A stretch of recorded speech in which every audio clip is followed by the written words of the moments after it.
please help. I didn't realize that he was gonna, like, get superpowers. He always has superpowers, but they're kind of just like the normal human magnified superpowers. Mm-hmm. Oh, that is true about Thor, yeah. But now he has, like, a legitimate, like, I shoot lightning superpower. Yeah. Yeah. That does make me... I do actually have legitimate things to say about the movie, I guess. It makes me think about the themes with Thor. Okay. And I thought they were really cool. So I've just been going over Save the Cat by Blake Snyder, which is like a classic screenwriting book, right? He goes through kind of the essential scenes that every movie has in it, or at least every like big blockbuster movie has. Mm-hmm. And one of the scenes at the beginning is the theme stated, I think it's called, and it's where the hero hears the theme of the movie or the lesson they need to learn, and they don't understand it yet at the beginning, because that's what their journey in the movie is about, is learning to understand that lesson. Right. And then at the end, that's what picks them up and what lets them finally find victory and figure things out and solve things and save the day. And with Thor had to sort of... Thor hears it from his dad at the beginning, right? They're in, right. I think, like, Norway or somewhere, wherever they go with Cliffs Odin. Of Dover. Thor's Definitely the Cliffs mythology. Of Dover. We checked it. Yeah, it's in a place. It's a people, basically. And he says, this could be home. And Thor doesn't get it then. Which explains why, in the end, he figures out that it's okay to destroy Asgard. Yeah. Because that is not his home. Yeah, and he finally gets that. The whole movie, Thor is thinking, I did well. I stopped Surtur from destroying Asgard. I'm going to stop Hela from taking over Asgard. And yeah, exactly. Then at the end, he finally realizes, oh no, it's the people, not the place. And I just thought, oh, that's a really nice, good lesson. I mean, that's like a cool... I mean, it's a silly superhero movie, but that's like a cool real-world lesson, sort of. Like, what's important about a country is saving the people, not fighting over a patch of land or something. And I like that, in the same vein, that the best antagonists are fighting for the same thing as the protagonist. Ooh, yeah. I like that Hela or Helena? Hela. Like she's hella evil. Oh, yeah, I like that. That's my little mnemonic. It's important to have mnemonics for these things. But like, she does not learn that lesson. Yeah. And so she ends up that ends up being her downfall. Mm-hmm. Is that she does not seek to lead the people. Yeah. Rather, she seeks to have ownership of the land. Yeah. And so she misinterprets what home is. She does not know that lesson, and therefore it feels satisfying for her to fail by the hands of the person who does know that. Yeah, I really like that. Yeah, and it is really that, because like she's trying to kill the people in order to get the land. Even like it's right. like almost it's a polar total opposites. Like misinterpretation of what the point is. And you're right, and that's totally why she's defeated, is because she can't let go of it, and then she just stays there battling Surtur. That's one of the reasons she loses, but the other reason is Thor gets superpowers and can shoot lightning. Yeah, out of everything. Actually, no, he doesn't use that against her successfully, does he? No, he doesn't. Okay. But that was the other thing I was thinking about, is that this sort of seems like a thing. I have to look at other Marvel movies with this, but this is true in Black Panther as well. But Thor, there's actually really two lessons that Thor has to learn, because he also, which is hinted at throughout the movie, and then we see at the end, and Anthony Hopkins says, Odin says it at the end, is Thor has to learn that the power isn't in the hammer, it's in himself. Right. Which I think is a cool equivalent lesson, because just like the power of the Asgard isn't in the land, it's in the people, the power of him isn't in the physical hammer, it's in him. Yeah, so it's another like object, material versus spiritual or person or something. Yeah. And we see, it's cool because we first see that hinted at, I think, in the same scene with Odin, where he hears, Asgard isn't a place, it's a people. We first see the sparks come from Thor's hand, and it's not the hand that he has the hammer in, it's the hand that, that's just him. Wow, you're good at this. Thank you. You should have a YouTube channel. But it's cool because that's hinted at through the whole movie, also non-verbally, which I like. We keep just seeing Thor sparking. He does more and more sparks. That's actually that's a storytelling trick I've learned from my therapist. Is people are going to be more willing to really, really like something if they think it came from them. So in the same way that my therapist doesn't tell me what to do, she asks me questions so that I tell myself what to do.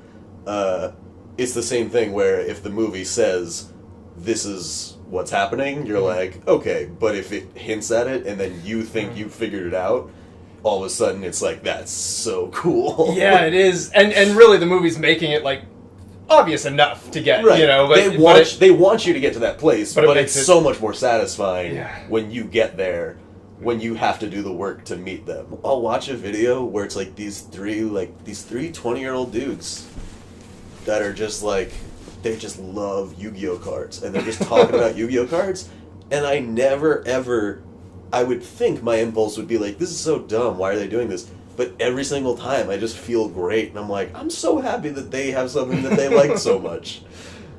And so I guess I'm just happy that that's movie reviewing for you. Thanks, man. You're like those weird Yu-Gi-Oh nerds. Themes, lessons learning. Oh, and the cool thing too is just to pick up, because where that lesson is finally stated at the end, where Odin, it's so great because it's such a classic version of the hero's lesson. But Odin says, "What are you, the god of hammers?" Yeah. And then it cuts back, and the huge lightning bolt comes down, and yeah. My god! And the immigrant song starts playing, and he's just lightning. It's beautiful. That's like a tiny microcosm of the letting your audience come halfway, because it's like you have to put it together. It's like in your head you're saying, no, he's the god of lightning, but you're saying it, so makes that is really good. Yeah, it makes you complete the thing, which is what like theater and art is supposed to do. Is the audience is supposed to provide part of it in their imagination. Yeah, suck it, Sleep No More. Thor Ragnarok. Sleep No More is an awesome immersive theater thing in New York City. It's really cool. Yeah, we love you, Sleep No More, even though I really have no idea what you are, but all my friends really like you. It's amazing. You get to go into this 4-story warehouse in Manhattan, and they do Macbeth, but it happens all around you, and there's beautiful naked women in it. I didn't know it was Macbeth. Yeah, it's an adaptation of a few things, but Macbeth is a big one. Also, I think some Alfred Hitchcock films. Just to keep harping on this same thing, is I liked that he learns the one theme about the power not being in the hammer, but himself, and then right after that is when he learns that it's Asgard is the people, not the place. So it felt like those, like maybe in Thor's mind those were going together, and I like that because it felt like a natural progression of lessons for him. I really liked the character Valkyrie. I guess her name is just Valkyrie, I think, which is sort of weird. Sure. I don't think she had another name, but I really liked Tessa Thompson, I think. Do you know that actor's name? No. I was really worried about that character because Tessa Thompson plays sort of an obnoxious character on Westworld in the first season. I won't say anything more for spoilers for Westworld, but she's not the prostitute. No, she comes in later on in the season. She works. I guess spoilers for Westworld. Oh, she's the business person who talks to the like spoiled brat guy. Yeah, exactly. She's like one of on the board of Delos. Gotcha. And that character was kind of obnoxious, and I was wondering if that was how much of that was the writing and purposeful, and how much it was how she chose how to play her. Mm-hmm. And Valkyrie in the previews looked like such a kind of like tough girl character, like from a 90s action movie, you know, like the character where people are like, oh, we want strong female characters, so we're gonna and then they just make a male character that has breasts. Yeah, that's exactly. They make her, and not only that's what like a 90s or 80s female like tough girl character is like, or tough woman character is like, literally physically strong. Right. Yeah, she's a guy. It's Bruce Willis basically, but in a woman's body. But they remove the humor. For some reason, they never get to be witty or funny. They always just have to be over serious. Yeah. And because it would undercut like the fact that they toughness. Can take down all these guys. Yeah. Yeah, and like they're always doing like the most obnoxious stuff that like grabbing people by the balls literally, or like they'll be doing a practice sparring match and they'll start literally beating like the shit out of the guy who's sparring with them. And you're like, that's not how you do it. Yeah. Like I'm pretty sure that's not how you fight someone with pads. It's like they needed to so overcorrect in ways they could present female characters that they like forgot like, oh, but like we still need to like endear this person to the audience. Yeah. And like make them likable, because they were so focused on like, oh, they want they want a superhero female lead. Well, this is what they're gonna get. And then the worst thing is, like, I'm trying to think of an actual example of this thing I'm complaining about, but then it always seemed like the worst thing was that character never got to follow through. It was always the guy then who got to, do the act. She was always having to get rescued then in the end by the guy or get killed off. Yeah. That's what makes Mulan such a good movie. Is in the end what is a fundamental, like, she beats not Shere Khan. I'm not gonna be able to help you here. I don't remember. Whatever. The Huns. Yeah. She defeat the Huns. Yeah. She needs to use all of her, like, army badass fighting training, but also she has to dress all the guys up in geese and whatever. Yes. Like, she has to be true to who she is, but also she has to be master of both worlds. It's a synthesis. Yeah, I was just gonna say that it's her, world and it's synthesis and antithesis or whatever. It's world and underworld. And, right. Exactly. Yeah. Act 1 and Act 2 combined into Act 3. Yeah, perfectly done movie. Mulan is so great too because they do such a good job of showing you how, like, she's so smart. Yeah. In Mulan, and they do such a good job of showing you that in, like, scene after scene, like with the avalanche when she only has the one firecracker left and she takes him out, and the whole end sequence. Yeah, and obviously when she figures out how to scale up and get the arrow. Oh, so which, great. As a kid, I was like, that's cheating. That's not. The whole point is you're supposed to get strong enough where you can do it even with the arm weights. But I've since come around to understand that storytelling is not just about characters accomplishing goals. It's about them learning lessons. And we, as an audience, needed to learn that maybe intelligence is more important than brute strength. So that's true. I've come around. It's a similar moment like that. I'm glad. There's a similar moment like that in Captain America. There's a very similar training sequence, and he gets the flag by pulling out the latch on the flagpole, and it tips over instead of climbing up the pole, which none of the guys are able to do. This is when he's still little. Yeah, it's Captain America: First Avenger, the first one, where he's still tiny Steve, and Peggy Carter sees him, and she goes, "He's yummy. He's smart too," which is endearing because she likes him before he's all beefy. Yeah. But then he gets all beefy, and she's all really like, likes him. Yeah. She literally is petting him. Maybe girls can be bad writers too, I guess. Yeah, it's 2013. Women can be bad writers. That joke doesn't work on YouTube because people might just think this is an old video. How are they reviewing Thor Ragnarok in 2013? They got it so accurate. Yeah. But I was really worried, I was worried that's what Valkyrie was going to be then, because I was like, oh man, maybe Tessa Thompson just plays characters kind of obnoxious, and she's a fighter character, so maybe the whole thing is going to be her just like, rah, rah, rah, with Thor. Right. And I thought she was so good. Yeah. She was really good. Her relationship with the Hulk was super fun. Very endearing, yeah, and just delight. I love the scene where she walks up and she's like, hey, big guy, and he's like, hey, angry girl, and they go off and train. And yeah, I loved how Bruce Banner and her are immediately friends, even though they don't understand why, because they've known each other as him being the Hulk. Yeah. It's that thing that we like with improv. All of her interactions with them were kind of endearing and friendly instead of, not all of them, but half of the interactions were endearing and friendly, and it's just so much more fun when characters get along sometimes. Oh yeah, for sure. Even though that's like the core of screenwriting I'm learning is like conflict, but. I don't know. but conflict is not at odds with getting along, I don't think. Yeah. I think that, conflict can come from other sources than characters directly arguing with each other. Right, and also sometimes the most interesting things are love stories can be so compelling because there's this high-stress conflict of, you cheated on me, but there's still that fundamental underlay of, but the only reason we even care is because we get along and we want to fix this. Yeah. You can be at odds while still agreeing and getting along and endearing your characters. Yeah, that makes me think of Deb talking to me in my acting 101 class or wherever. I don't know, but saying when I'm acting teacher saying just always find the opposites, in a scene where people hate, where you're angry at someone, find the love and vice versa and stuff, and they should always kind of both be at play, and that's how you make a compelling scene, and that seems like that lines up with what you just said, so I like that point. From argument from authority. That's the cool thing about hanging out with Liam is he went to philosophy school, So you can just say nonsense bullshit, and he'll like contextualize it and restate it and make it seem like an actual good thought. I'm good at listening and summarizing, I hope.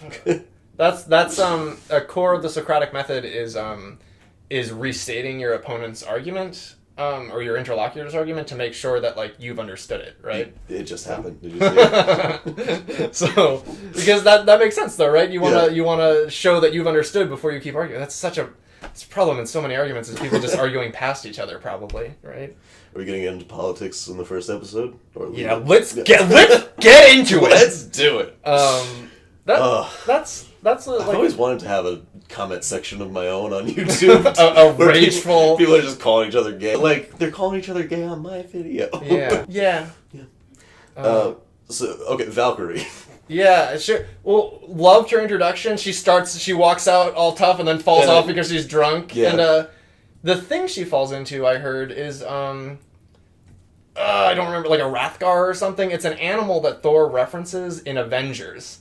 He says to Agent Coulson, like, oh, look at us all fighting like, I forget the name of the thing now, but like Rothgars or something from his planet. And Coulson says, oh no, we don't have those here. But we get to see one in Thor 3, and it's that dead carcass she falls into. So that's pretty cool. A little bit of trivia there. Yeah. That might not be true. That might have been something someone made up on Reddit.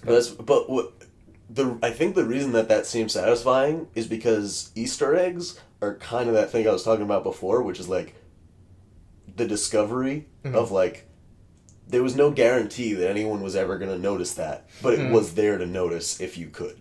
It sort of makes you believe, it makes you believe it's more real, because it's like, wow, if there's that to notice, what else is there that that is to be discovered, that no one else is even talking about yet? Yeah. Like, it just sort of sparks that sense of like discovery and hope. But yeah, Valkyrie though, she was like Han Solo, is what I thought. She was kind of the Han Solo of this movie. She was sort of the rogue. She was like, had a drinking problem. She had some swagger. I loved her cool ship where she like was sitting just on the edge of her ship watching the Hulk fight and stuff. Yeah. Kind of the lovable rogue who has to learn to believe again. She had wandered off and then she comes back in the fight at the end. That's exactly the Han Solo move of she's only in it for herself. And then in the end, she's got to be like, but I made friends now. Fine. And I really liked her backstory too of really having a painful backstory to work with. I thought that was really effective of and kind of maybe even being afraid and having to overcome that, of having to face Hela again. Yeah. And it is kind of cool how they can effectively use the cultural zeitgeist of like, by making her a Valkyrie, most people have an idea of like, okay, she's very powerful, or like she just because like there's that vague knowledge of Norse mythology in our culture. Yeah, everyone sort of knows what a Valkyrie is. Yeah. Whether they think it's Bugs Bunny in a dress or a fierce warrior, they all kind of have an idea. Yeah. But then they can use that to sort of play with expectations. And such. I guess. The Hulk was amazing. It felt like they wrote those scenes an extra 5 times because they knew they were going to cost $1 million to animate them. Yeah. How do they do is the Hulk motion captured at all? I think so. I think I've seen clips with Mark Ruffalo. Ruffalo's face. That's interesting because the Hulk and Bruce Banner are meant to be 2 completely different people. So it feels like it could almost make sense to hire a totally separate actor to play the Hulk parts. But not necessary. I think in the first Avengers movie, I think they actually combined Mark Ruffalo's voice when he was the Hulk with the original Hulk guy from the TV show. So it was actually both of them Lou saying Ferrigno? Yeah. Oh, so cool. It was actually, I think I read that. So it was actually both of them saying like the one line that Hulk had, like smash or something. Oh, like how they put Obi-Wan's voice in episode 7. Episode 7, yeah. Oh, and they combined Alec Guinness. I was scared. I knew it. I was just scared that I was gonna mess it up. And Ewan McGregor. So the Hulk.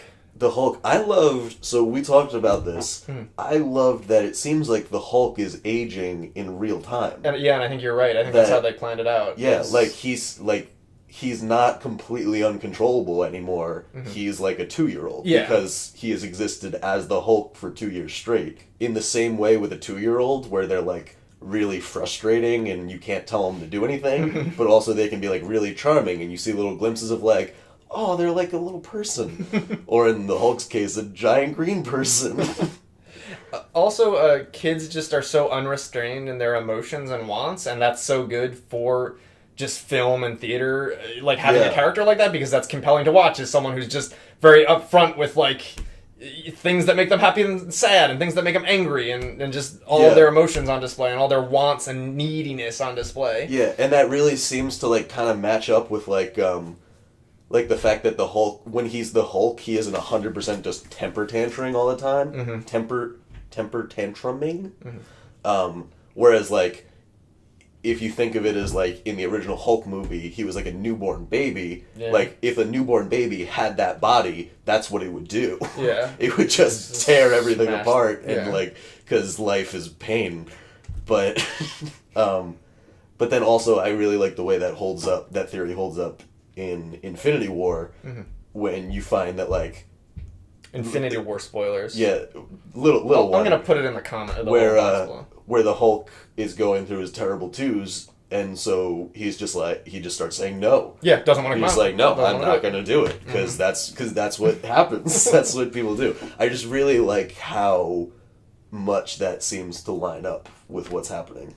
Yeah, I agree. Also, though, about them being played as different actors, I do feel like I think it's, even if that was, I don't know, it makes sense to me that they meld in Mark Ruffalo, because there is always that, like, they're different, but also they're sort of the same thing at the same time. At the core, they are connected. Yeah. In an undeniable way. For some reason, I don't know, there's something compelling about that, about having, like, it's like the Jekyll and Hyde sort of deal, right? It's like a modern version of Jekyll and Hyde, just like, I think it's because, and this is me speaking to some of my recent experiences, it's just that I think we find it very comforting to see stories where it is reflected to us. Sometimes you're going to be in a place where you almost don't recognize yourself. Like, you may think of yourself as Bruce Banner, but you're going to come to a place where you are the Hulk, where you're just screaming and yelling and not acting how you would want yourself to behave. And I think it's very comforting to be shown through a story that, yeah, you can go there, but you're still Bruce Banner in a way. Even when you're behaving like that and acting in a way that seems contradictory to how you see yourself, it doesn't mean it's completely disparate. There's still, like you were saying, there's still connected. He's still Bruce Banner, even though he's being the Hulk right now. I like that. I thought you were going to say the opposite of it's comforting to think that that's an other or something, but I like that you're saying it's comforting to think that even though you feel very different, you're not. Yeah, well, just because lately, like, I've had times where it's like I don't even recognize the person I am through my behavior, and it's just very comforting to have thoughts of like, okay, that doesn't mean that I have progressed to an evil state. It just means that everyone has evil offshoots, and you will come back to, or out of control offshoots, to homeostasis, or to your more familiar state. What I consider to be me, even though it all is me, or whatever you want to say about that. Also, just pointing out more things I like about it. We've already talked about that, or this off screen, but just Thor having to balance out the Hulk and Bruce Banner and tell each one, no, you're the one I like. That's just other things about the Hulk. I mean, that's super fun. Yeah, because it feels like that feels like what you have to do with friends, right? Where if two of your friends are arguing or something. Something I just thought of to fit back into the main idea of the story of home, like the power is inside you the whole time. Home is the people, not the place. I think it makes it very fitting that he gets the haircut, because he's not Thor because he has the iconic long hair. He's Thor because he's Thor. Oh, nice. Yeah, so even his appearance has changed. His physical appearance has changed, but what's within... Yeah. I mean, that was more of a stretch, but... No, but yeah, I'll take it. I like that. Comment below if it's too much of a stretch. Is it too much of a stretch? Is this whole thing too much of a stretch? Subscribe. Also a nice little Stan Lee cameo in the haircut scene, and I think he gets to say an iconic line from the comics there, like by Odin's beard, you will not cut my hair, I think. Oh, and I guess by Odin's beard is an iconic... I don't know. That might not even be the line. But I believe it's an iconic line from Anchorman. Ooh, yes, that's what I was thinking. Or no, it's Great Odin's Raven, something like that. What a good movie. We should talk about it. Yeah, for another video. I really like... I like so many things, but Loki was sort of a... I didn't really care. He didn't actually trouble me, but Loki's sort of a funny character because, I mean, he's a mass murderer, and he hurt a lot of innocent people, but in this one, he's Thor's plucky brother. Right. But I really liked how that arc continued in Infinity War, but I don't want to talk about it here in case people are watching this without seeing Infinity War, but we should talk about Loki in Infinity War. Yeah, do you think that it's like... I mean, well, we discussed this a little bit, that, like... So... From our puny human standards, he is a mass murder, genocidal maniac. Mm-hmm. But because this movie is completely contained within the world of Asgard, it's kind of like if we made a movie where a guy, like, sprayed ants with a hose. Mm-hmm. And on some level you can be like, that's fucked up. But on another level you're like, yeah, but they're just fucking ants, whatever. He can still be a likable character. Mm-hmm. And so, from the perspective of Asgardians, I'm assuming that humans are maybe not so important. Maybe not. Maybe they're learning to think them more important. Yeah, it seems like Thor is definitely learning to think them more important, at least. But I can see, like, it is interesting, right? Like, we're watching something about people who are on the scale of, like, who could be mistaken as gods. Aliens that could be mistaken as gods. And, like, how do morals work? I think we learn in Infinity War that Thor is 1,500 years old. Yes. Yeah. How do morals work on that time, on that scale, and on that scale of power and stuff? Yeah. It's like the theory that Chewbacca is so old, Han Solo is like one of his dogs. Oh man, that's so true! It's actually the opposite! You've never heard that one before? No, I love that! Yeah, I like that one. Oh man, Han Solo's coming out. Everyone thinks it's going to be bad.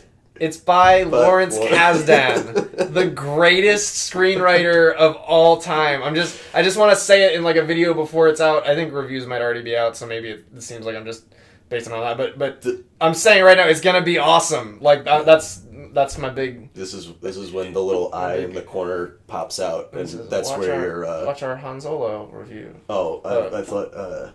Our Silverado review. Oh, yeah. Yeah. Watch our Silverado review about more Lawrence Kasdan. Goodness.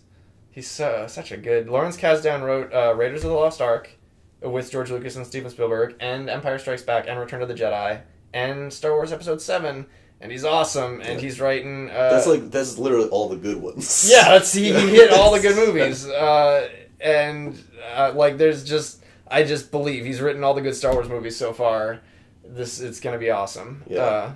Silverado is pretty dope too. Thank you for saying that. Oh yeah, Silverado's awesome too. Yeah, which is a lot because like just the aesthetic of westerns is just really not my bag, and just it completely didn't matter at all. Oh man, because it was just cool enough. That makes me so happy just because we watched it together. Yeah. it lifts that anxiety of watching movies with your buddies and. Yeah. Well, it's kind of like somebody had posited this theory to me recently about music, that genre is all just aesthetics, but the fundamentality of songs are in the musicality of it.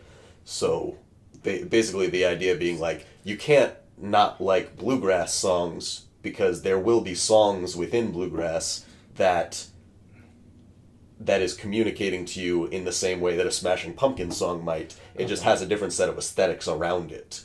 And so some people might really dislike the aesthetics of it, but that is why there should still be exceptions of individual songs within any genre that you can enjoy. Thor. It was a beautiful movie, I thought.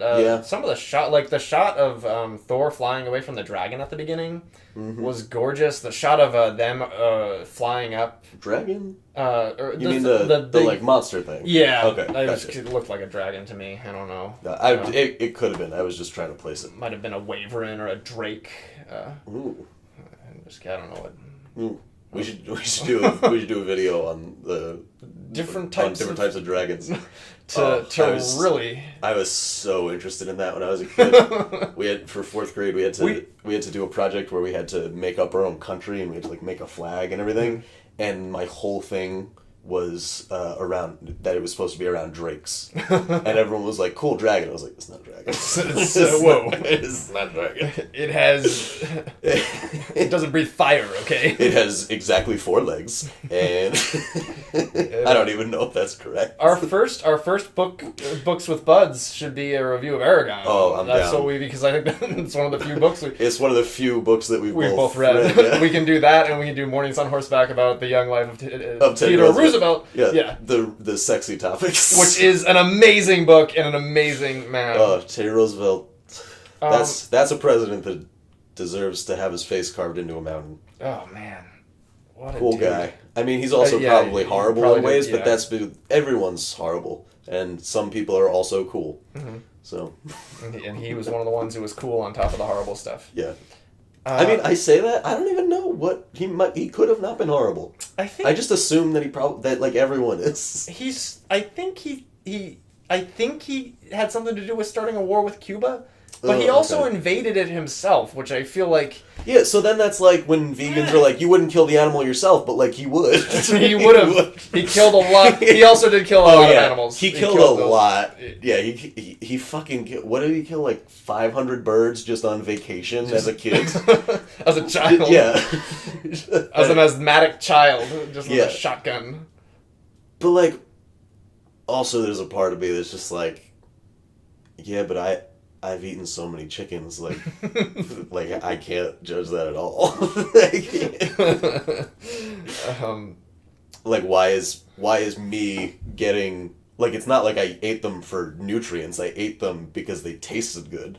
So basically, I killed birds for entertainment, and so did Teddy Roosevelt. Like, there's no difference there in my mind. I feel even better now about... Thank you. I feel even better now about admiring Teddy Roosevelt. So get off Teddy Roosevelt's back, people. Leave him alone! Leave Teddy Roosevelt alone. 2 more things. I'll just start with a thing at the beginning and at the end. One other thing. I like that they had Doctor Strange in this because it was kind of cool. Like, all the Avengers who didn't show up in Captain America Civil War showed up here. Yeah. So it's kind of like we got to see the whole team in between Avengers movies, which I thought was smart. And it was smart showing Doctor Strange's, developing powers and stuff, so it wasn't such a shock scene in Infinity War. I liked at the beginning that Thor is fighting the fire monsters, because at the beginning of Thor 1, he was fighting ice giants. So I thought that was a neat sort of parallel. He's fighting ice giants, and then he fights a giant ice sea monster, and then in this one he's fighting fire giants, and he fights a giant fiery dragon monster. So I thought that was just a neat, and both are kind of big hammer scenes too. So just I thought that was a neat parallel between movies. And then at the end, I really liked when he's on the ship and he sits down in the throne, in like the captain's chair on the ship, and Valkyrie says, "Your throne," or one of them says, "Your throne."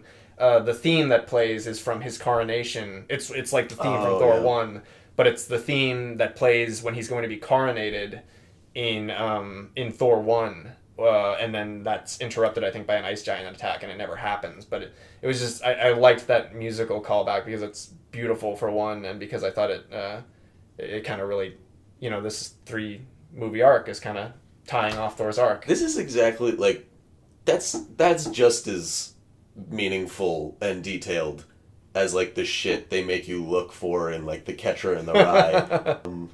Did you want to talk about, we didn't really mention the humor and the weird New Zealand-y feel. We both love humor in movies. Yeah, big fan. It was the only thing I liked almost about Star Wars Episode 8, which I'm not going to get into that. That's another video. I thought it was Guardians of the Galaxy Volume 2 was the only Marvel movie I've really felt like that actually had misbalanced and too much humor to me. I liked it, but I think I have a higher tolerance for that than you. Yeah, that could be true. And I didn't hate it either. Yeah. I just like there were scenes where I was like, oh, that kind of came just a little too close to the emotional bit. Like they could have just let that sit. But I didn't feel that way with Thor. I thought it was really nicely balanced. Yeah, and this might be essentially, when I talk about this New Zealand type of humor, I mean, I watched Flight of the Conchords, and this seems somewhat comparable to that. And so I'm like, yeah, that's what New Zealand humor is. Well, I kind of assume... what's the director's name? Taika Waititi? I don't know how to say it.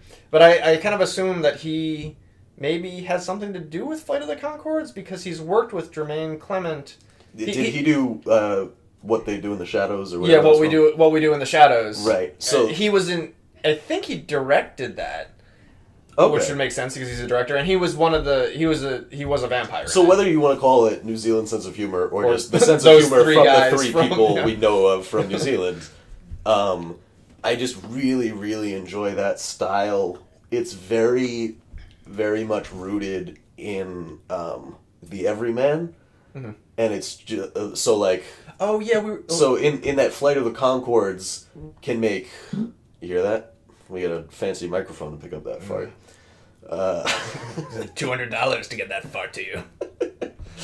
No, a Yeti's like $100. Oh yeah, dang it. I don't know why I called him out on that. I just misremembered. I wasn't even trying to lie. That makes me feel less stressed out. Actually, I kept thinking like, man, I better use this microphone for $200. That's the whole point of the blue products. Is they're affordable yet effective. Please sponsor us and give us money. But anyway, so like Flight of the Conchords, part of what makes it so amazing to me is that they can get you fully invested in an episode that is just about two guys buying a cup. And you are so invested in it because the humor works very, very well in taking these mundane pieces of life and just sort of putting them front and center and saying like, yes, this is the thing to focus on. Is that, remember that time that you were like, oh, I wish I could have this thing, but I probably shouldn't spend money on it? We're just going to take that out to the extreme of what if buying one extra cup really made them go broke? It's just like this little mundane piece of society, and they just magnify it. And that works so well in Thor because it then gets juxtaposed, these little mundane slices of life then get juxtaposed with, oh, this is being done by the most powerful being in the universe. Like, the Hulk is kind of throwing a little temper tantrum.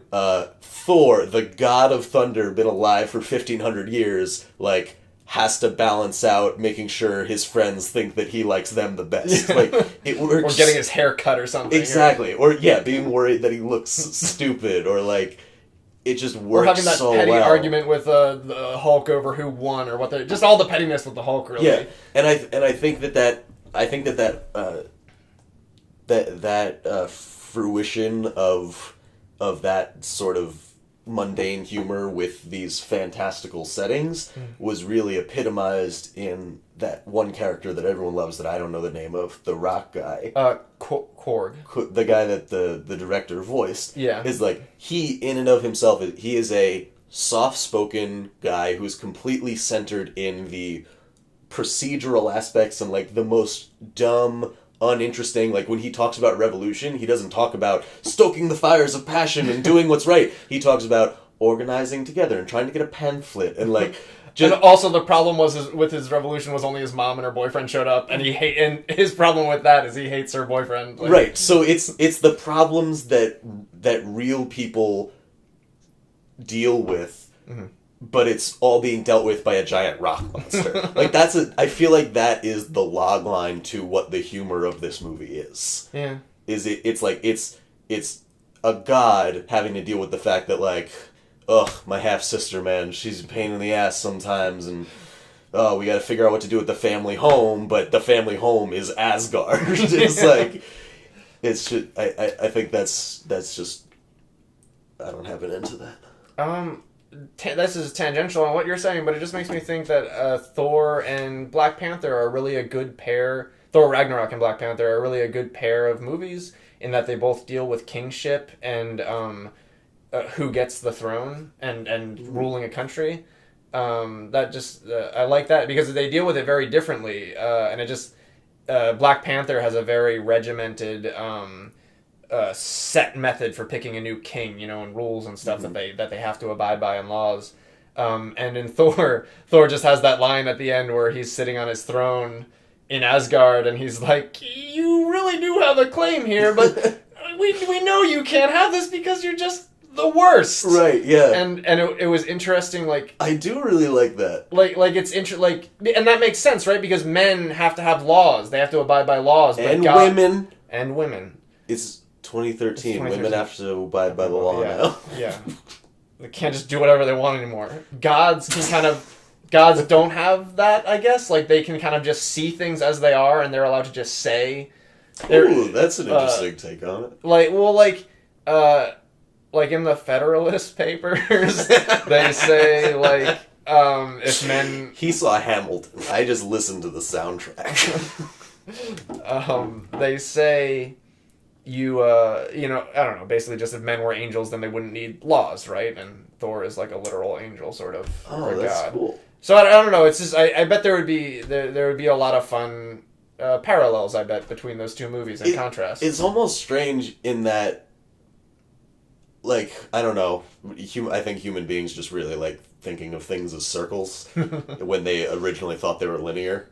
But I like the idea that you start out as a child and you can just sort of like say things as they are or as you see them, and then you sort of get entrenched in the world of men and women, and you get like, you get mixed up in all these like societal things and rules and whatnot until you get to where you're Black Panther, and you're like, technically he does have a claim, even though we can all see he's insane, right? But we have to abide by the rules because the whatever.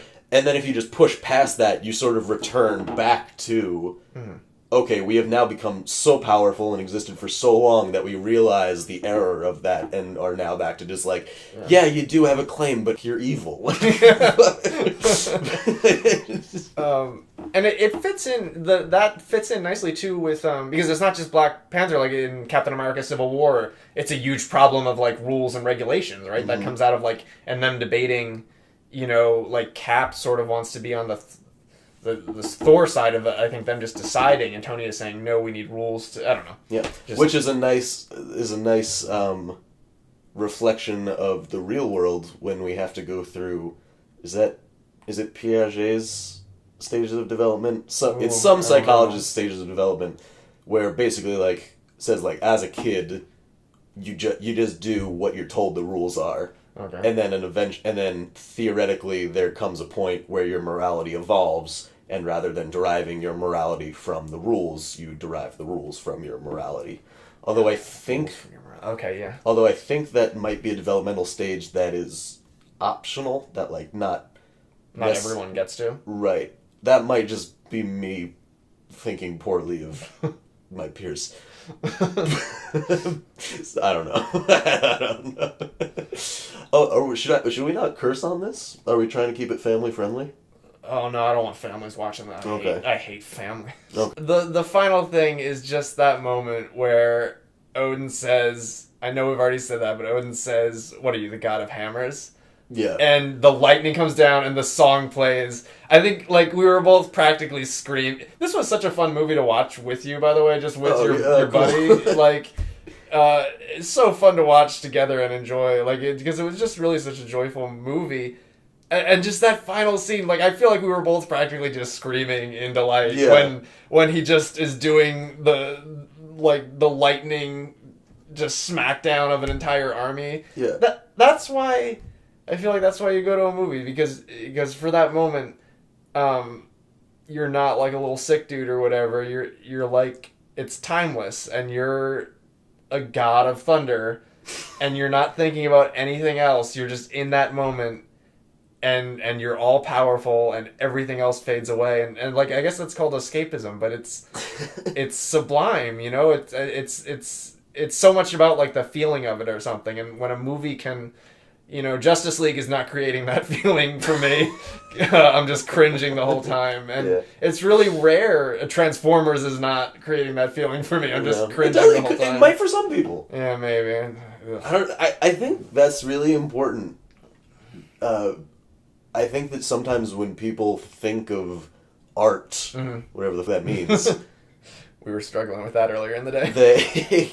When people talk about that, I think sometimes they start taking themselves too seriously, and they lose sight of like the importance of just like make it fun. Yeah. Like that's what fun is fun. That's what like we like fun. We like when things put a guitar solo in your song because we love to sit there and pretend we're doing the guitar solo. Like just let there be a point in the movie where your main character goes from God mode, but like they learned their lesson, so it was earned, and now we just get to revel in, he's gonna fuck him up. And like, and the fact that he did go through that journey and learn that lesson, I think that's part of what transports you. At least for me, that's what makes it that moment. I think satisfying and lets me be immersed in it. And if I wanted to defend it more, I would say like, it's fun, but it's like it's transporting, you know, and that's what fun is, though. It is. It's fun because it takes you away for a second. That's really like that's such a gift, and not all movies do that, and this one did. Yeah, I think I restate stuff like that a lot because I get lost sometimes in too many words, and I think it's worthwhile to remember that like sometimes just the fact that it's cool is enough. That's enough. And that's pretty hard to do too. It's pretty hard to pull that effect off. I think that's why we tend to break it into all those complicated words, is because we're trying to figure out like when I try to just do something cool, sometimes it works, but sometimes it doesn't. And so you're trying to like dissect like what exactly you mean when you say that, but like that doesn't change the fact that like sometimes you just see it and you're like, they did it. It was fucking cool. Which that should be on the poster for Thor Ragnarok. Cool. Check out Thor Ragnarok. No, you know what? If you haven't seen it yet, don't ever watch it. What's wrong with you? Yeah, that's a good point. You don't deserve happiness. It's perfect. And can you just jiggle it again now?